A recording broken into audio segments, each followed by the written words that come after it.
Everyone, my name is Anna and this is Akashic Awakening. Today I wanted to go into the subject of our highest self because it's definitely a gigantic topic. Once you get into your spiritual awakening, you'll see videos about it on YouTube, you'll see meditations about it, talking with your highest self, guidance from your highest self. I wanted to explain the topic a little bit better so you have a better idea of what energy you're working with when you do that. So your highest self is your highest dimensional self. It's the oversoul of your soul. So if you think about your soul in your current incarnation, for me, my soul is Anna. Your oversoul is the combination of all of your different incarnations and all of the soul essences present in all of those incarnations. And so each of those incarnations are a piece of the puzzle that is your highest self. And I think the topic can get a little muddy and a little confusing because when we get to the point in our spiritual awakening that we realize that we've lived every type of lifetime, and that's the purpose of incarnation and existence in general, is to experience everything there is. We've been the victim, we've been the perpetrator, we've been every role in every lifetime. And we've been every gender, we've been every race, etc. So it kind of muddies the idea of where we are. Oh, and we've probably been on every planet in the universe, so at one time or another, right? So it kind of muddies the idea of who our highest self is, because if we're trying to do a meditation or just visualize our highest self, it might be very confusing. You might try to gender your highest self, or assign a skin color to your highest self, or assign a personality to your highest self. Does your highest self have hair? What color is it? So on and so forth. You can kind of get dragged into the details, and it can kind of make working with your highest self a little bit harder because you're focused on the physicality of your highest self. So with your highest self being your highest dimensional version of self, your highest self is non-physical, which that itself can be difficult to grasp sometimes, that idea. So normally when I visualize my highest self, I just visualize a humanoid body, a human body, just made of light. And I just leave it at that. Sometimes the image of how your highest self comes through is dependent on what you need at the time. Like it may come through as a more feminine or nurturing energy, or it may come through as a more masculine and protective energy. And how it comes through is inconsequential because it is all things. It is encompassing of all things. So yeah, your highest self is all of your incarnations combined.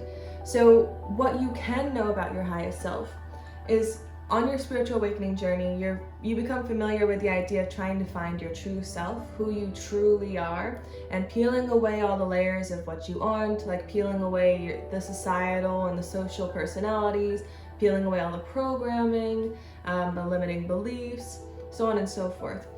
As you start to peel these artificial layers of who you thought were yourself away, you start to discover more and more of what your true essence is. And that true essence is true across all lifetimes. And that true essence is your highest self's essence. And so when you're starting to find these parts of yourself, like the humor that you have, or the seriousness that you have, or the work ethic that you have, or the compassion that you have, we each have different, spices in our mix that are comprising our unique and individual soul. So as we start to uncover who we really are, we can start to understand that we are that across all lifetimes. So for example, that humor you may have now, you have that in every lifetime. And of course it looked different in different lifetimes. If you're incarnating in different parts of the world, as different genders, as different races, at different parts of history, the way that humor plays out is going to be different based on the hardships in your life and the circumstances in your life. But that essence of that humor will still remain the same. Same for compassion. You could be put in a situation where all of your compassion was stripped from you in your outer personality because of your hardships. But if you were to go back through all those layers in that lifetime and heal each of those hardships, that compassion would still be there and would be able to shine through again. So if you're trying to imagine your highest self and who they are, just know it's your truest form of yourself. And that remains true across all lifetimes. So if you are hung up on, are they more, because sometimes it's an ego thing that gets into the play here. because you're conscious in this lifetime now, right? So you strongly identify with this current version of self. For example, I strongly identify with Anna because I've seen other lifetimes, but I haven't actively lived them consciously as I am this one right now. So we might become attached to this version of self, to Anna, for example, to our current version of self, and we might get caught up in the idea that our highest self is who we are right now, and that we don't want to identify with our other lifetimes, especially if we've uncovered any traumas and hardships about past and parallel lifetimes. We might not want to identify with those, and we might strongly cling to and attach to our current version of self. Well, the ego is the part of ourselves that's clinging to that identity, but your highest self still has truth in who you are. The parts of yourself that you align with and that you find comfort with, like your compassion or your humor or your hardworking or anything else that you like about yourself and you find comfort in, that is eternal. That is your highest source, your highest essence, and that will be true and pass over to your highest self. Your highest self is essentially the library or the memory bank of all of your parallel lifetimes. It's the oversoul that's outside of space and time. So if you think of it this way, all of your incarnations are within space and time. They're within physicality most of the time. And so they are living in a linear timeline. For us, that past lifetime was, a few hundred years ago in Salem, Massachusetts, and a few thousand years ago in Egypt, so on and so forth.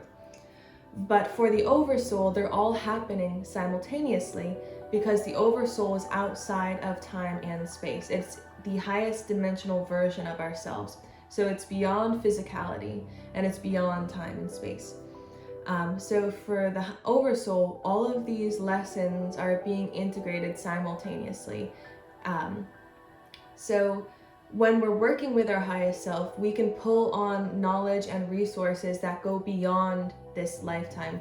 We do have access to wisdom from other lifetimes. We do have the ability to heal our wounds from past lifetimes. So it goes beyond, identifying them in this lifetime and healing them in this lifetime. But we can go as far to heal them and alleviate them in all of our parallel lifetimes. And it's good to not see your parallel lifetimes as past lifetimes, sort of like the book's already closed and there's nothing you can do about it, because it's not true.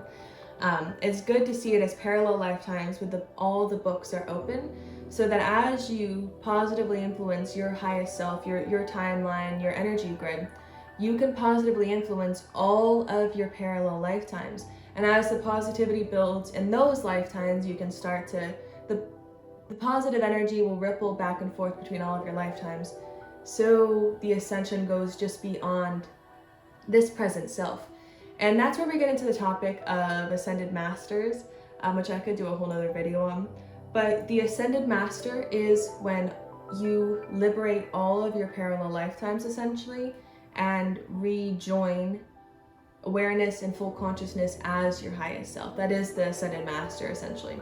So the idea of working with your parallel lifetimes is definitely an important subject once you have time for it, right? Depending on where you are, just working with this current lifetime is quite a bit of work. But yeah, as you get time, healing through those other lifetimes is going to benefit this lifetime as well. Yeah, and that's all I really wanted to get into today was our highest self, how to work with it, and that as we find our truest self, we become more and more of our highest self, and we allow more and more of our highest self to be present and incarnate within this lifetime and this body. And as we become our highest self, we create the ability to live our life purpose, do what we're meant to do, be who we're meant to be, essentially. So yeah, I hope you all have a great day. Thank you so much for watching, and take care.